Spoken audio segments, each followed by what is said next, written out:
Well, hello, and welcome to the second conversation in our new series, What's Love Got to Do with It? A look at the love that surrounds us all. Last time, remember when we started, I brought in a stack of books. They're still here. I brought a couple of extras along also. We're going to need, once again, can't have too many books. I'll add them to our stack of books over here on the side. Glad we could all be together again today. Last time, in our first conversation, we began by taking a look at some of the definitions of love. We saw Aquinas, for instance, and the whole notion of love as a willing the good of the other. Even old Webster, the assurance of affection, tender attachment, the assurance of affection. We saw how, in fact, that plays in our own lives as we hopefully at some point fall in love or ambushed by love, as we put it. So today, where should we go from here? I promised you last time, let's take a look at the really big picture. Okay? Look around you. What do you see? I've got the bookshelves here. I got hands, fingers, fingernails. I have a desk here. Of course, I've got some pens, things like that on the desk. What do you see when you look around? Perhaps there's a window where you are. I've got some windows over here. I can look out and see trees, shrubbery. Across the street, there's a house, neighbor's car over there across the street. As human beings, we are not bound by just what we can see right here and now. We can crawl into our minds and take a look. What do you see when you crawl into your mind? You see maybe your own house from the outside. Maybe you've been to the ocean, love to go to the beach. You can picture that. All those different things. Horses, dogs and cats, lions and tigers and bears, all those different things. We can find them in here. What else? What else might we see? Oh, I told you last time, bring your marbles. Did you bring your marble? I happen to have, I couldn't find my marbles, but I did find an old shooter that I used to have. So, take a look at this. Take a look at this marble, this shooter. Crystal clear. Things in there that look sort of like galaxies all by themselves.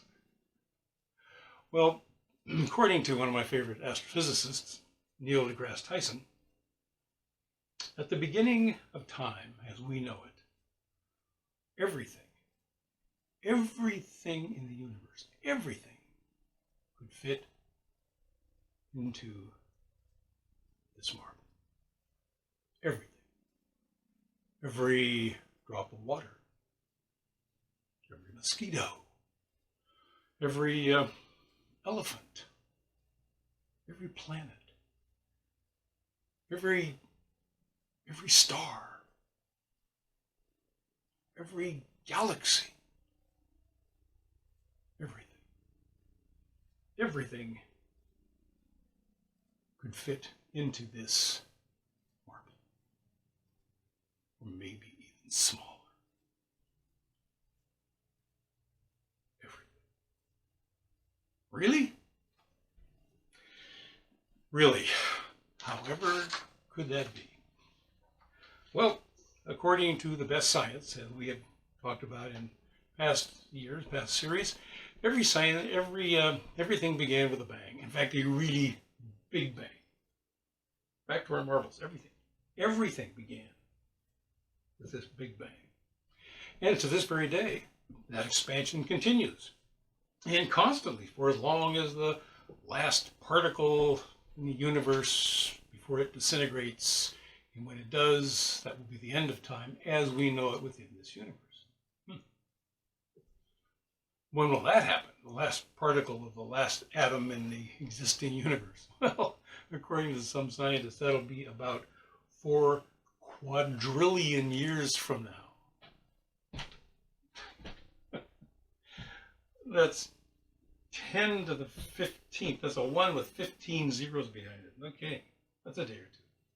In fact, all of it is so immense when we look at the universe around us. Everything is so immense that we we have a hard time even imagining it. And we really cannot actually get a grip, comprehend exactly what all those pieces mean. It's unimaginable. Even the distances, we start talking about distances and miles become nothing. they do no good. If I want to measure the length of my finger, it's probably going to be in inches or centimeters. If I want to measure from here out to the street, it'll be in feet or yards.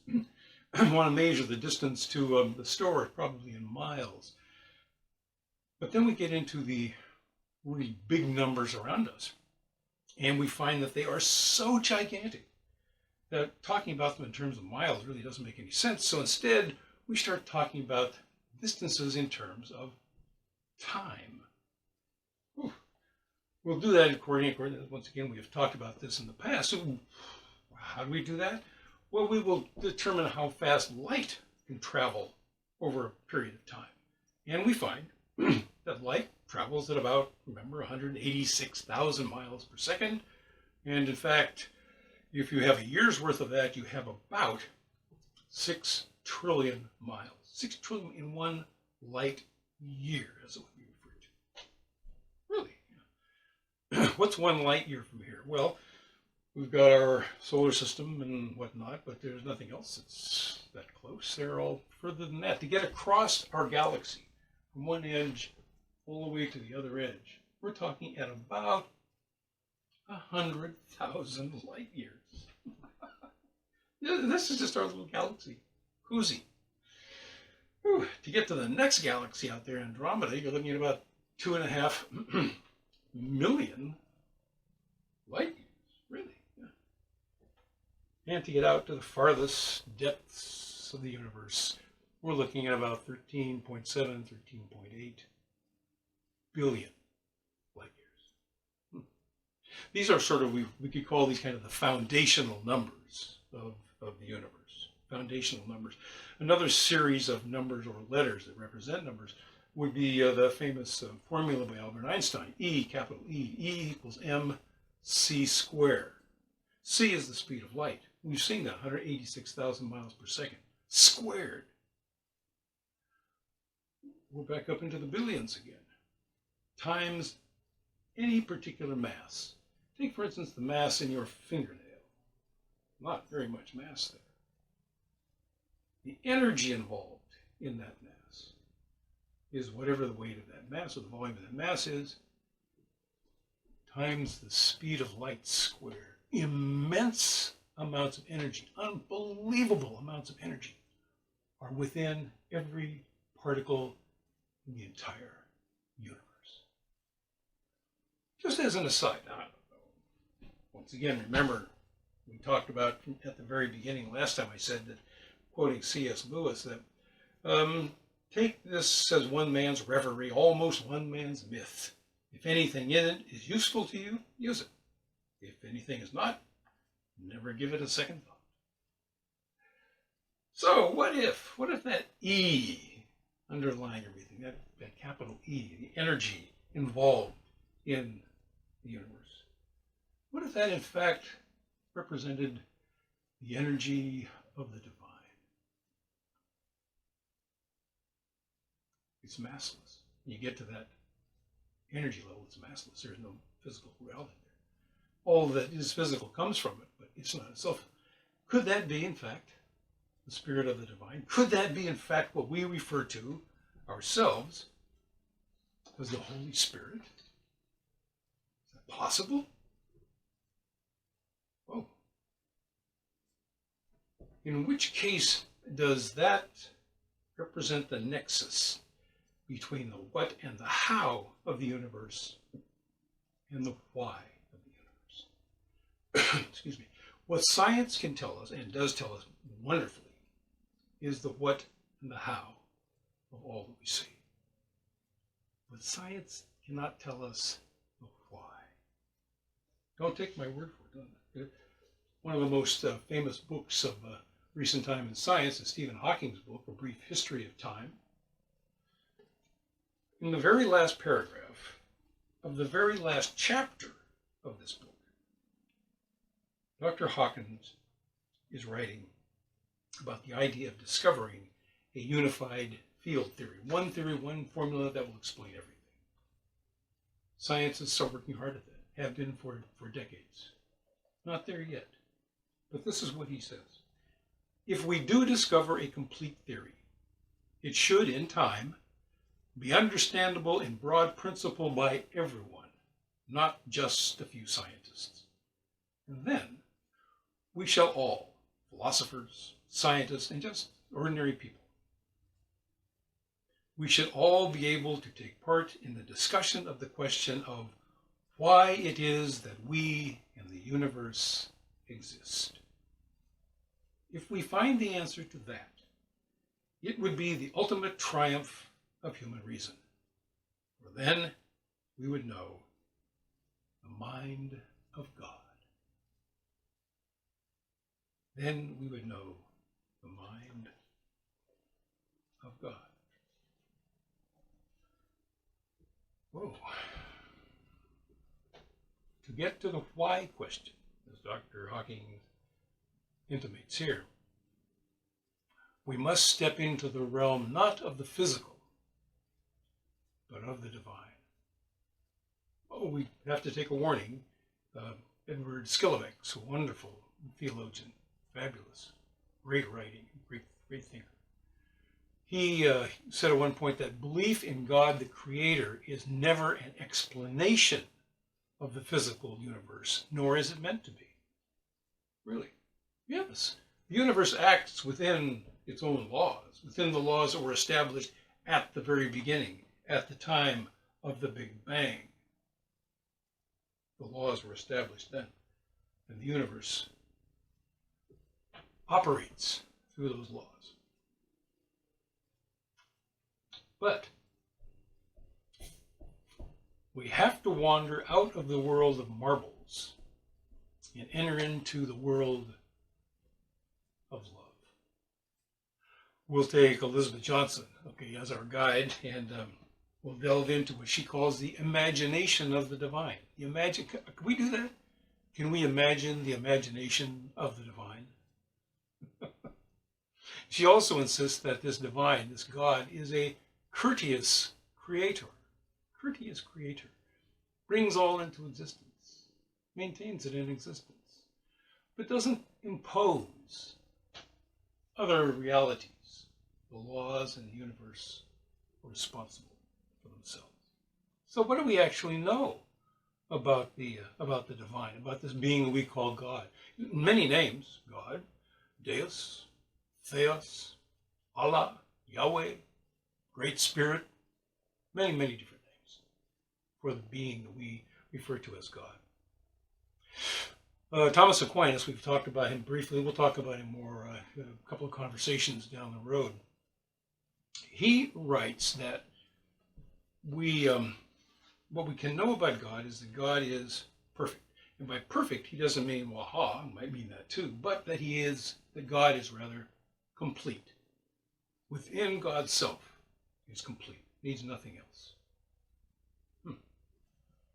He also says we cannot comprehend or understand God.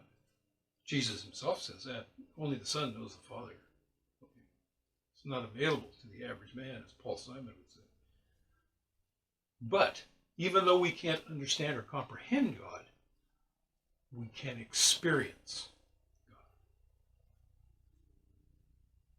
If, in fact, the universe itself is dominated by love, this expressional reality. We talked about love last time as being transactional. Probably expressional is even better than that. Must express itself. Remember Augustine, last time we were talking about him. You have created us for you, and our hearts are restless until they rest, till they lie at peace in you. Has to be that way. Wow. St. John, God is love. We sometimes get fixated on the two nouns, God, love. It's that little word in the middle that is really the essence. Is. Remember Moses of the burning bush? He's supposed to go and talk to the Pharaoh, and he says, who am I supposed to say sent me? And the voice says, I am sending you. Our friend Aquinas again refers often to God as a verb, let's say, to be, rather than as a noun. Okay. That isness, absolutely essential. And if we want to see a good example of this expressional outward movement in God, what better in physical reality than the universe about us? In theological terms, we go to the Trinity. Theologians have long discussed and argued the idea of love being the binding force, this intimate expressional love, the binding force within the Trinity. In essence, it is why the Trinity is, it is God. And it requires action. If we love someone, we talked about this before, if we love someone, we want to do something, we want to give, we want to extend ourselves. This is kind of an interesting problem, I think. If, in fact, love is expressional and must be expressed, does that count out free will in us, in God? No, it doesn't. If by nature, the very nature of the being, love is there and must be expressed, then the free will is excellent. I shall do this, and I shall do it like this. We might refer to it even as a compulsory free will. We think, wouldn't that be an oxymoron? Not necessarily. If the very nature of love is to express itself, no, it would not be. As I mentioned above, God shows God's self constantly. Courteous creator. Is it possible? We talked about this last time. We talked about it in our own hearts and souls, that we may be ambushed by love. Is it possible that God within the realms of the Trinity has for all eternity been ambushed by love? And in all that is, ambushed constantly by love. By you, ambushed with love for you. Think of that. And not only that, many, many great thinkers and whatnot through the years have insisted that not only would the divine bring into existence all we see, but must, by the nature of creation, maintain it all. Maintain it all. Constantly maintain it all. Wow. It's like a singer singing a song. When the singer stops singing, that's the end of the song. You can take it up again. We may hear it in our hearts and our souls, but the song's ended. Wow. Continuously creating always. Think of yourself. Perhaps, in fact, you, all of us, we are the songs of the divine. Songs of the divine.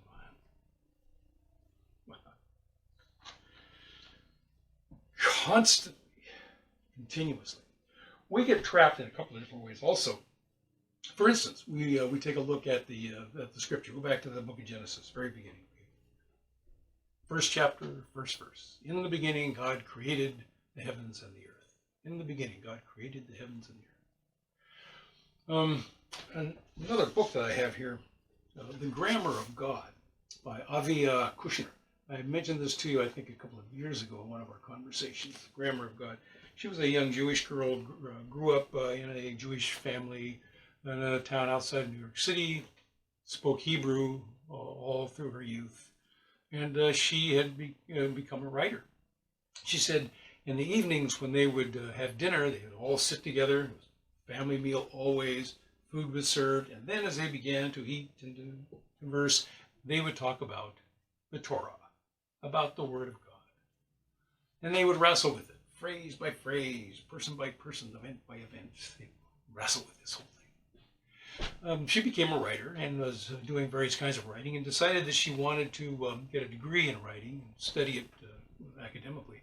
She ended up at the University of Iowa, and one of the courses being offered in her quest to get a degree in writing was the Bible as literature. Oh, she thought, oh, that'd be great. So she went to that. And in the very first class, very first day, they opened up the book of Genesis, chapter 1, verse number 1. In the beginning, God created the heavens and the earth. And Avia said out loud, no, that's not right. The professor and the students are like, she said, that's not right. The professor said, perhaps we should talk about this. They went to her office and they began. Avia told her that all she had ever read was the Hebrew scriptures. She had never seen an English translation of the Torah. Never. So that morning, it was a jolt to her when she realized this is not what the Hebrew says at all. The Jewish Publication Society translates that opening paragraph like this. When God began to create heaven and earth, not in the beginning when God created, but when God began to create heaven and the earth being unformed and void, with darkness over the surface of the deep and a wind from God sweeping over the water, God said, let there be light. And there was light. When God began to create heaven and earth, it's active. Not only active, it's right now. It's continuing. It's not something that happened in the past. No, it began and is, in fact, creating constantly. This notion of constantly keeping everything in existence and continuing to create. Wow. Continuing to create. That's why you and I are here in this continuing to create. We weren't here 500 years ago. We weren't here maybe 100 years ago. But we are now. Continuous creation. It's not done. It continues on to the end of time, which, as we have seen, is a piece down the road, 4 quadrillion years or so. Well, look, how does this creation business work?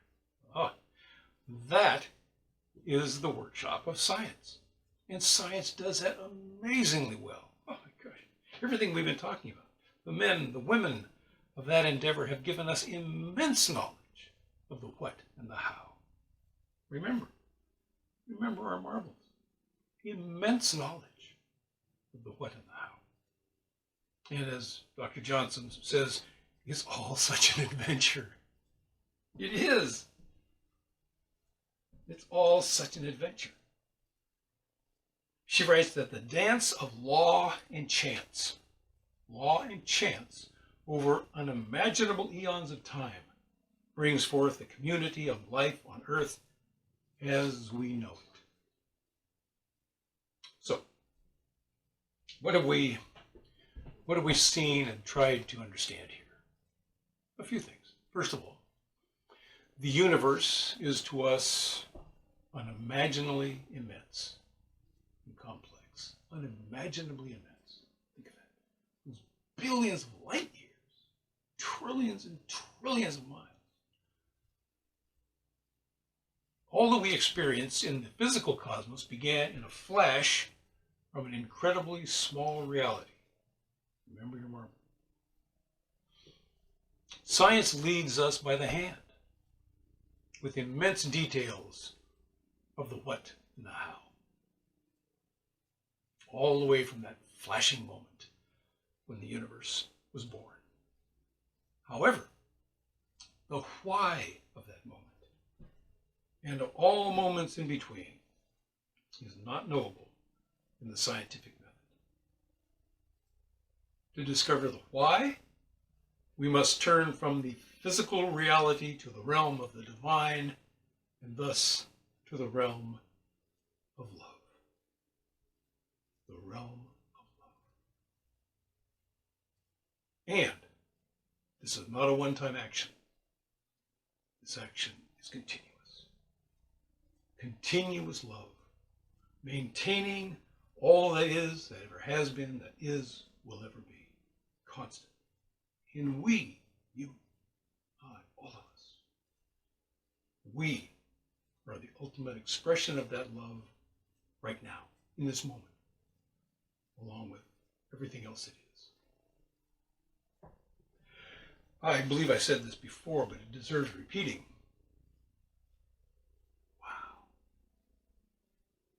Wow. Whew. Next time, in our third conversation, we'll take a look at how this divine project of love plays out through the eons into this very moment within us. Now, as last time, I promised you notes and quotes. Here's what I'd like you to do for your notes for next time. What do you think of the notion of the difference between what and how and why? Think about that. Do you like the idea of being the song of the divine? Anything that delights you? Anything that makes you a little nervous? And remember, as I've insisted and shall continue to, this is a personal journey of mine. This is what interests me. What interests you? Where's your journey right now? What about yours? We'll meet for a conversation in a few days. Think about that. Make some notes, maybe. Think about that. And in the meantime, my prayer for you, as always, is that your name may be safe in the mouths of those who love you, and vice versa. Blessings always.